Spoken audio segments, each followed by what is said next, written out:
He is a passionate Ayurvedic practitioner, experienced for more than 10 years in Ayurvedic diagnosis, lifestyle management, detox treatment, Ayurvedic massage, and awareness programs. He has a special interest in incorporating the traditional Ayurvedic remedies based on the literature in his treatment plans. So please help me welcome Dr. Anand Yadav.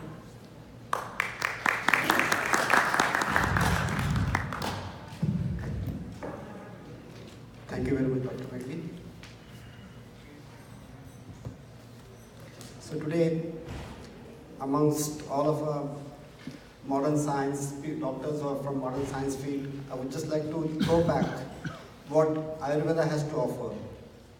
And based on the scriptures of Ayurveda, on which Ayurveda is based on, I would like to present some things.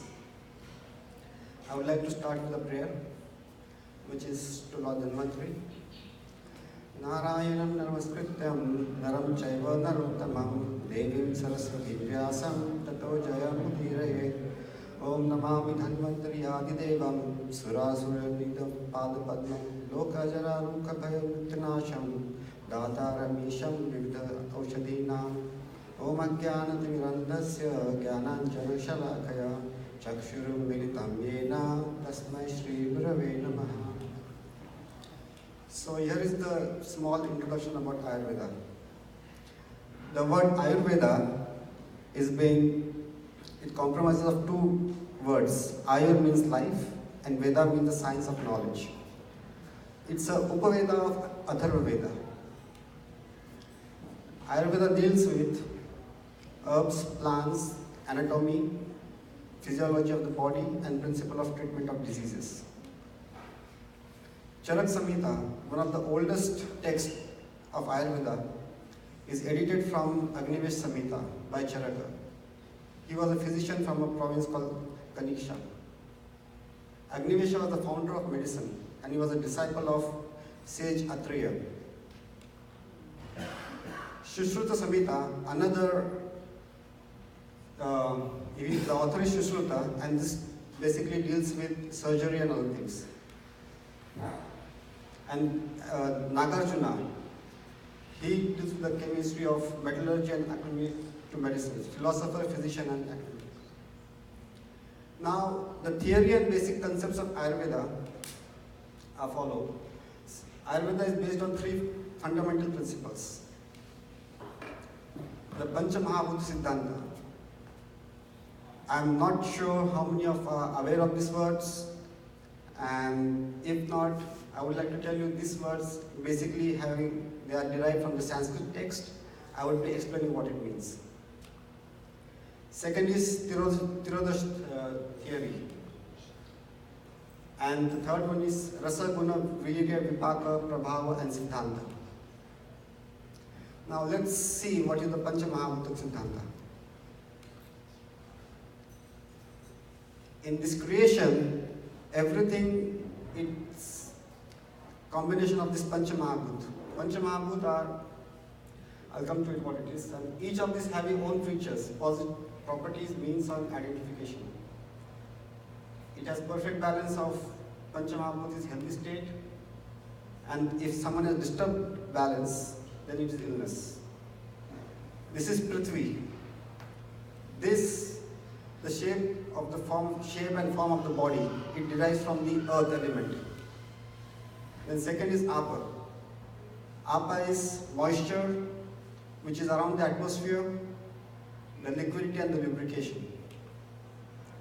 Then comes the Agni and fire, which is heat and energy. Then it comes the Vayu, which is Pranavayu, force which is controlling the respiration. And last but not the least is Akasha. This is responsible for transportation of the nutritional elements throughout the body. So every individual on this planet, it might be a bacteria, it might be a bird, beast, whosoever it is, the body consists of all these things. Without these things, the body cannot be made up of. Now, I would explain what is Tridosha theory. Basically, dosha means impurities, and imbalance of doshas can cause diseases. This disease of mental, physical. Now, the first primary component in everyone's body, according to Ayurveda, is Vayu, or we call it as Vata. So, here they have described how the characteristics of Vata, its lightness and mobility balanced. Vata brings absolute by respiration, and imbalance is bring by cold weather and Vata quality diet. Basically, according to Ayurveda, this is the primary force responsible for people getting crazy, their mind get disturbed, because this is one of the primary component. The second is Pitta. It's hot by nature, acidic you can say, and it deals with digestion of food. And the third is Kapha. Now this is watery and heavy balanced. Kapha food affords lubrication and joints and stability of the body, while imbalance is by weather, spring, heavy metal, and too much of rest. So generally some people tell that one should rest a lot, but Ayurveda doesn't agree with that. Ayurveda says rest only that much what is required, and every individual has a different need of rest. And the third aspect is the rasa, guna, virya, vipaka, prabhava, and siddhanta. As you can see, it's a pharmacological principle of dravya or drugs. Rasa is the therapeutically active agent, guna is the quality, virya is the active principle by which the potency is characterized. Or in other words, virya means the potency of that medicine. And then vipaka, end product of digestion, what happens after the food is digested, or after the medicine is digested in fact. And prabhava, which means the actual therapeutic activity of the drug, what it does. Generally when it comes to Ayurveda, people think that it's some, I'm sorry to say, but people do think that it is some myth, or it's just, story from the villages which granny taught and things like that, and they don't have a perfect philosophy behind that. It's not that, it has been thought well of. Now, here is the question for all of you. Who would like to answer this? What is health and what does good health means? Anyone would like to answer this? I want a good answer from doctors who are sitting here. Yes? When your body, mind and spirit is well aligned, you have good health. Thank you. And that's what Ayurveda also says. There is sutra in Ayurveda which says, Samadosha samagnisha samadhatu malakriya prasanna atma indriya mana swastha iti abdiyate, in which one is in perfect health when the three doshas, vata, pitta and kapha, digestive fire, digestion, assimilation and metabolism, all the body tissues and components, dhatus, the entire physical body, all of the extractive functions, the psychological functions of urination and defecation are in perfect order with a pleasantly disposed and contained mind, senses and soul.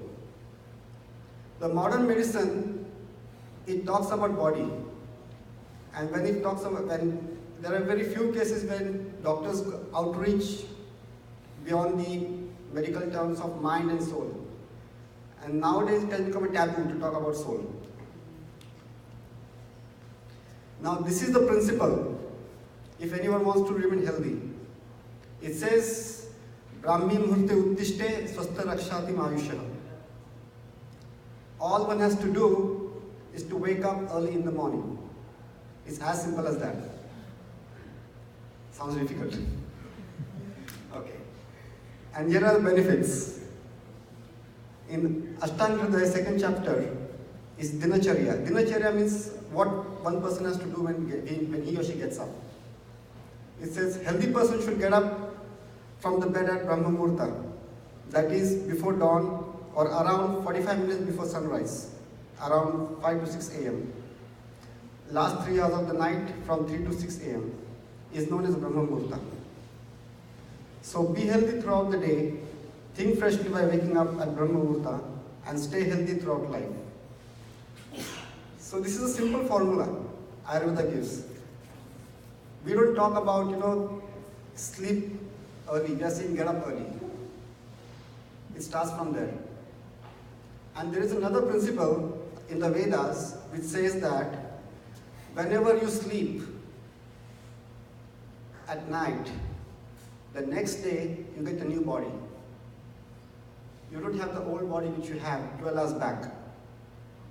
The modern science also agrees with this. The cells change.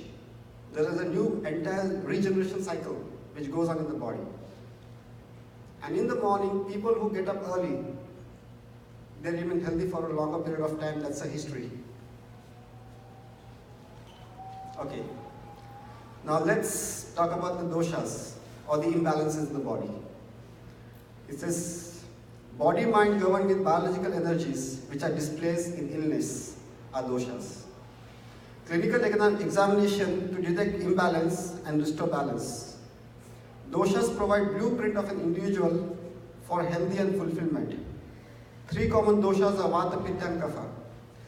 You go to any Ayurvedic doctor, he would be analyzing the problem what one patient has on these 3 categories, Kapha, Vata and Pitta. All of us sitting in this room are to a certain extent kind of falling in this category. So here is the explanation. The Vata is the air element, it's air and space, as I have told you. Pitta is the fire, it's a combination of fire and water. And Kapha is the qualities reflecting the fire and water. Now here is the typical constitution of a body. For Ayurvedic practitioners, it's very easy to define what is the predominant dosha that person has, just looking at the body. And here is it. So what we do, depending upon what kind of body that person has, we treat that person accordingly. Now this is not the only parameters what we have. Here comes the next. We'll call this as the 8 principal way of examining someone. In that, we cover the jiva, the tongue, the akruti, how the person looks in the mirror, the shabda, what kind of speech that person has, the netra, what kind of eyes that person has, and likewise. Now here, now treatment modalities. Non-specific modalities are like oil massage, dietary alterations, they play a significant role.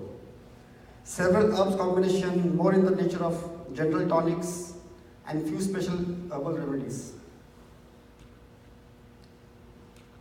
Now this is the Ayurvedic approach. In Ayurveda, we consider every single individual separate from another. If 10 patients are coming to me with headache, I am not going to give them Tylenol to all 10 of them. Because according to Ayurveda, headache is an effect. The cause lies somewhere else. So we look forward for the cause, not the effect. And there are the other concepts. As I was talking about the 3 doshas, the balances, here it goes. This is Dhatu Mala Siddhanta. Like we analyze the stool, how we have the modern analysis. Then the Rakta. Rakta is the blood tissues. Rakta is the plasma. Rakta is the blood. Mamsa is the fat. Then the bone marrow, bones. Then it goes to the final tissues of the bone marrow. And then it comes to Shukra, which means the productive things which in the body, they are in the male and female both. Now here is the mother. Now The food, it plays a very important role in Ayurveda. The food can be divided into three aspects: sattva, raja and tama. Generally nowadays, every one of us are in a very not eager, in a hurry to finish up with the food. And there is no proper analysis that how to eat and what to eat. The modern system has designed that, okay, every day you should have this much calories. But at the end of the day, Ayurveda says the person sitting next to you does not have the same psychological or physical balances like you. We might have derived that the blood is same, but according to Ayurveda, it's not like that. Now, how do we identify these doshas? Body, mind governed by biological energies which are displaced in illness are doshas. In other words, whenever things are going wrong inside, the first symptom a person gets is from an indication from its own body. Later on, the patient comes to us that, oh, I am having some headache, I am having some toothache, or there is something wrong. The body is well aware what's going on inside. But the problem comes if we delay the, whatever readings we are getting from within.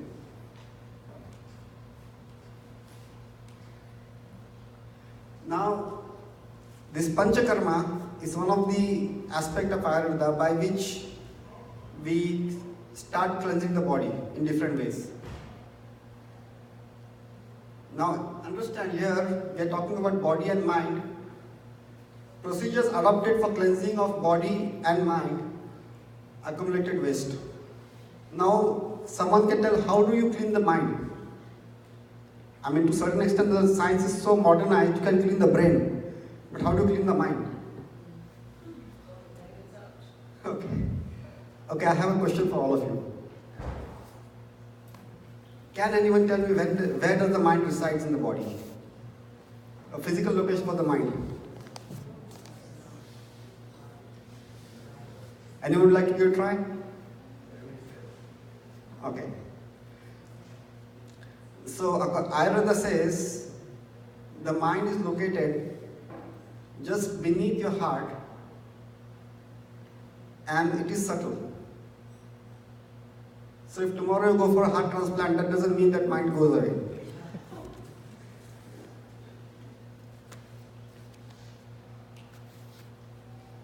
Now, this is one thing which everyone needs to do. Sneha, smoothing of body with massage with antibiotic sesame oil, which means that, as I told you, vata or air in the body is the primary cause for most of the diseases. There is a Sanskrit verse in Ayurveda which says, Kapha pangu pitta pangu pangava maladhatava vayuva itra gacchante tatra gacchata megava, which means the kapha and pitta, the acidic part and the mucus part, these two things are pangu, which means they cannot move in the body.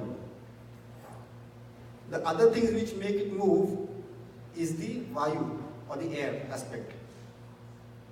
Now I have another question for all of you. I'll give examples. Say, someone comes for diagnosis, someone comes as a patient to me and I check the blood pressure of that patient.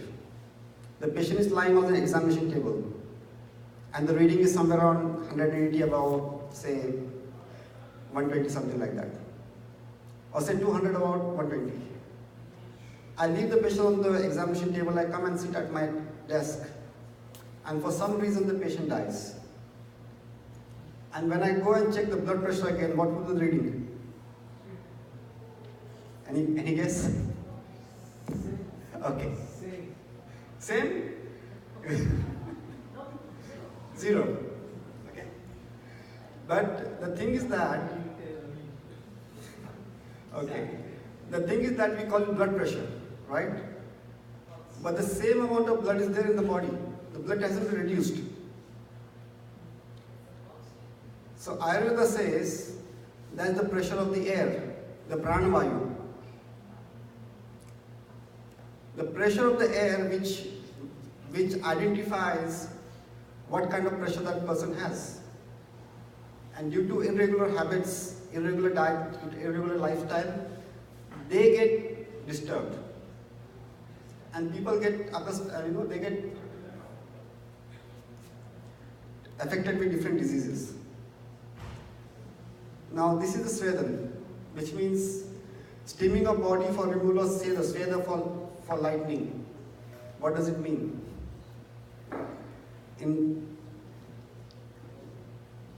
Nowadays we have so many things where people go for the steam, bathing and things like that.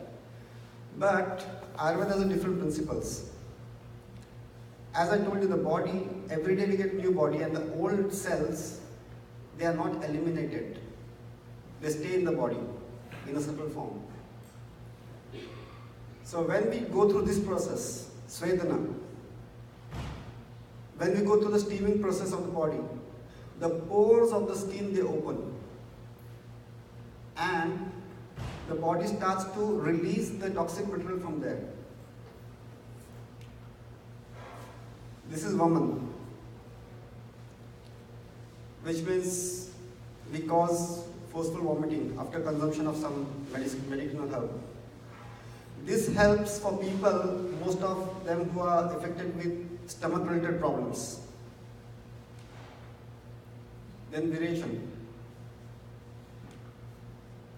Then Basti, cleansing the urogenital system with medicated enemas. Actually, in Ayurveda, we call it Basti. Enema is a very, comparatively very short term for that. Because this Basti, it not only cures the deep-rooted diseases, but it also opens a channel.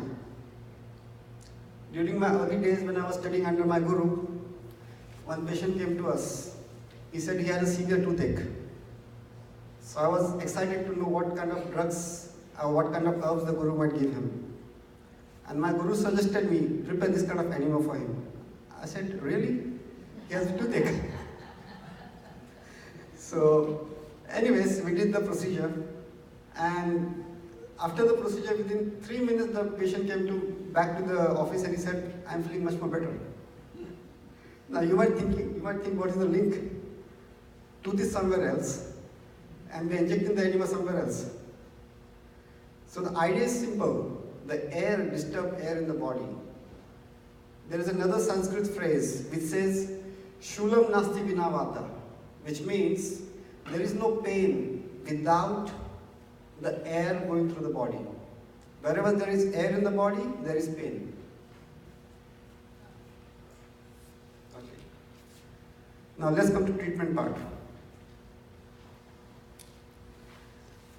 Here, treatment of diseases consists in avoiding causative factors responsible for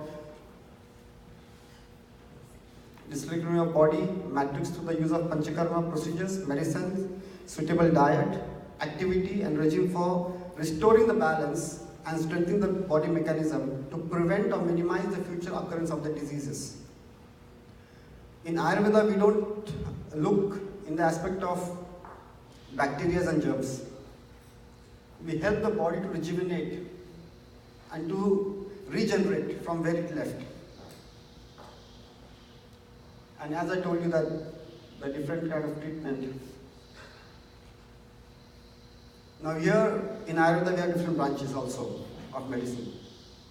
The Kaya Chikitsa, which is general medicine, Shaila Chikitsa, which is ophthalmology, Shaila Yantra, which is surgery, Agada Tantra, toxicology,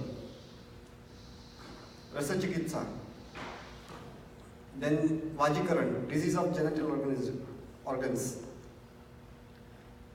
Bhuta Vidya, psychiatrist. So Ayurveda is just not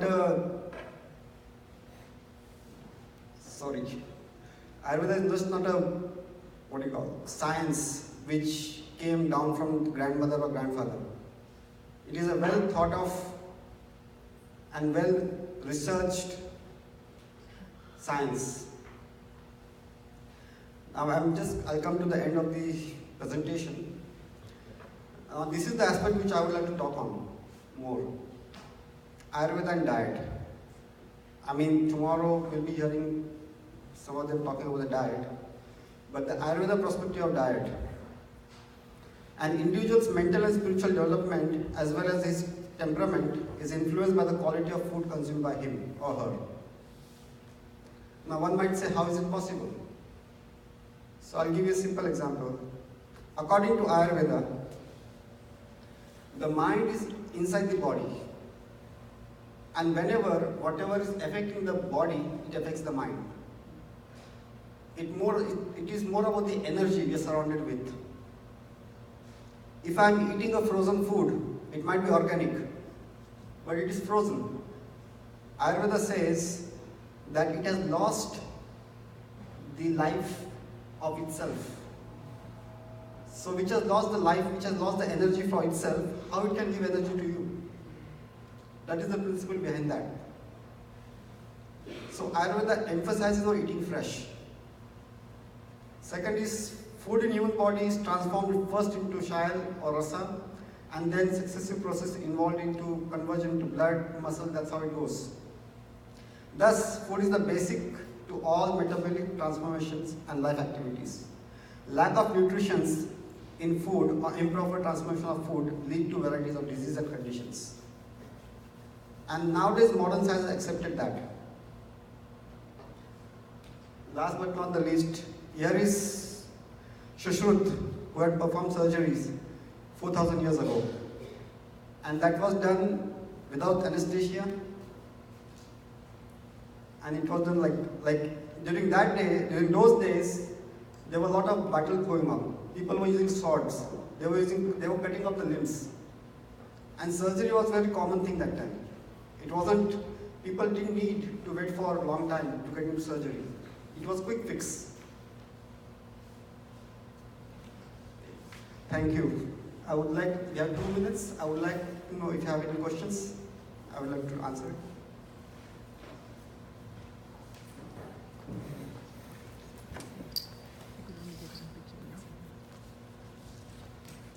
Do you have any good cures for insomnia? By the Ayurvedic treatment, I think a lot of people have insomnia. Am I right? If that's true, can you go, oh? Okay, so I think there's a lot of people. Okay, Maharaj. I'm one of them. Yeah. Insomnia is, according to Ayurveda, when there is imbalance of mind and body, people go through this phase. And the first and primary thing which is responsible for that is no proper diet. We eat because it is 9 o'clock, it's 12 o'clock, it's 3 o'clock. We are trying to match up stomach along with the clock. That doesn't work. I tell my clients always, eat when you're hungry and drink when you're thirsty. It's as simple as that. And then most of us, when we are eating, we don't pay attention to the food. Most of our devotees are here. I would like you to search Prabhupada's picture taking prasadam. You would see he's sitting peacefully and honoring the prasadam. But we are in such a hurry. According to Ayurveda, it takes 20 minutes for the mind to realize that the stomach is full. And we just start galloping down without even paying attention. And afterwards, the same food doesn't get digested properly, and time comes for the next meal. And again, we are in front of a plate. And when this goes on for days, weeks, months and years, then at one point of time, body tells, okay, you have given enough trouble to me, now it's my time. And then we take shelter of drugs, because that's the easiest thing to do. But Ayurveda says it just shuts down the body, it doesn't put it to sleep. And then the result of that is, with these drugs, people their digestive system is affected, and then again it leads to different diseases. So, in general, I would like to say, if we sleep, instead of sleeping, if we try to get up early, most of us, that would help solving this problem. Because by the time the sun sets, the body is tired. And when the body is tired, without doing anything, you just go and lay down on the bed, you're fast asleep. That's how it goes. What is your opinion, or what does Ayurveda say about plastic water, water in plastic bottles, which has become a cultural norm? Hare Krishna. When Ayurveda was written down, that time there was no plastic, fortunately. But since plastic is there, Ayurveda says not to drink water from plastic bottles, because water from plastic bottles is dead water. We need to understand everything in this universe, which we are surrounded with, has a consciousness. And when it comes to water, we prefer that the water has to be drank, which is fresh. And unfortunately, plastic water is not fresh, it's stale. Sometimes they advertise that it's fresh mountain water. But God knows for how many days it's lying there. So my suggestion to that is, even if you have plastic water, just boil it and let it cool down, and you can drink that. When you do that, what happens is that the water becomes very light to digest, and at the same time, whatever the impurities are there, it gets evaporated. That's what Ayurveda recommends. Sorry to hog the time.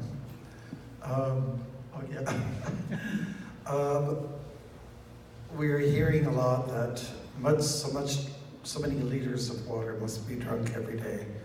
And well, of course, I believe it's different depending on your body type. Should we be drinking water? Or should we just drink when we're thirsty?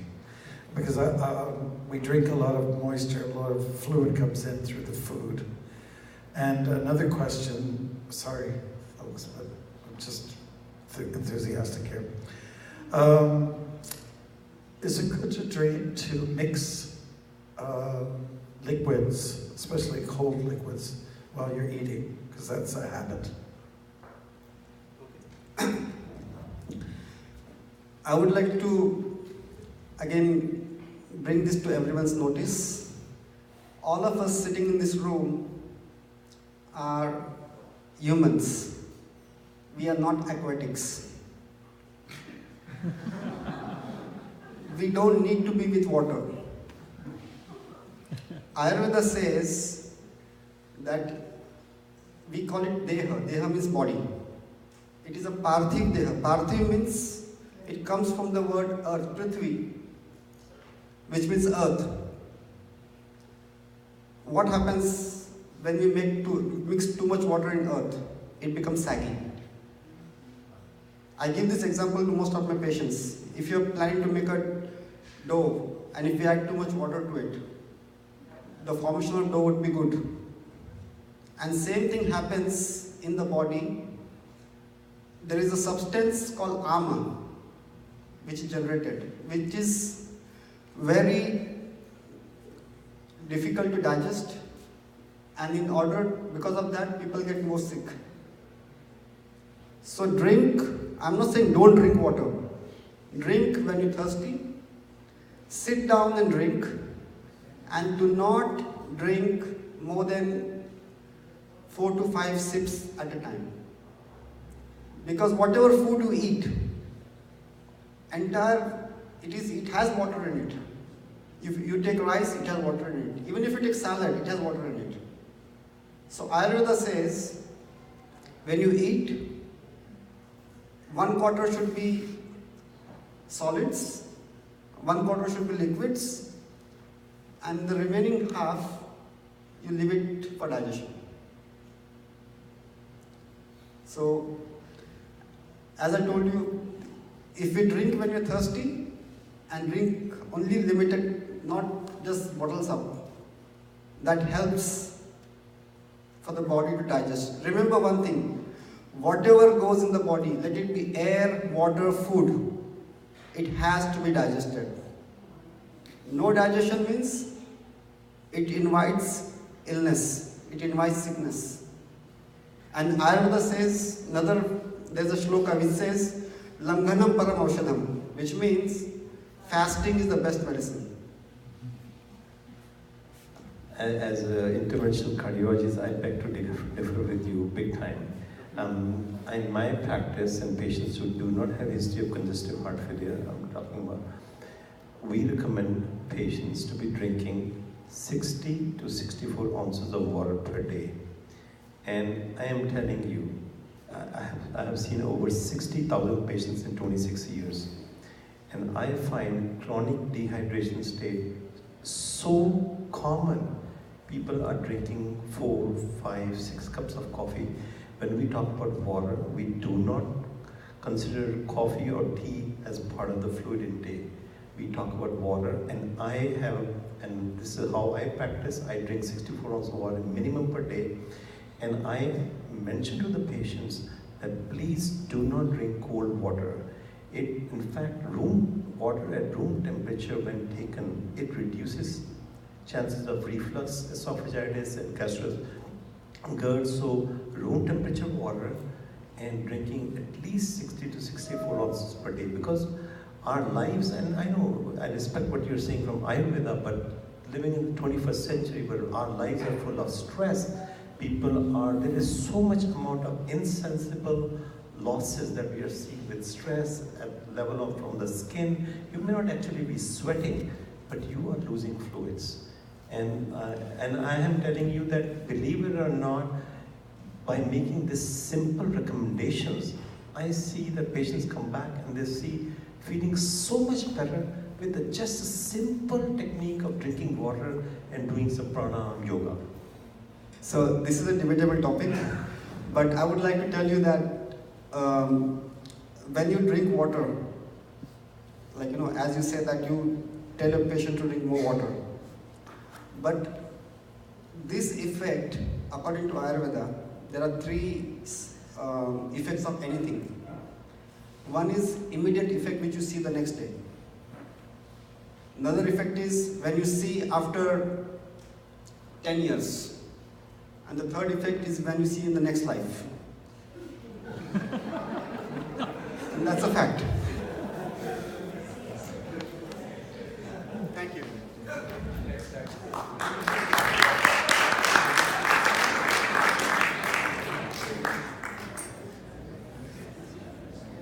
We'll leave it at that controversial point for next slide.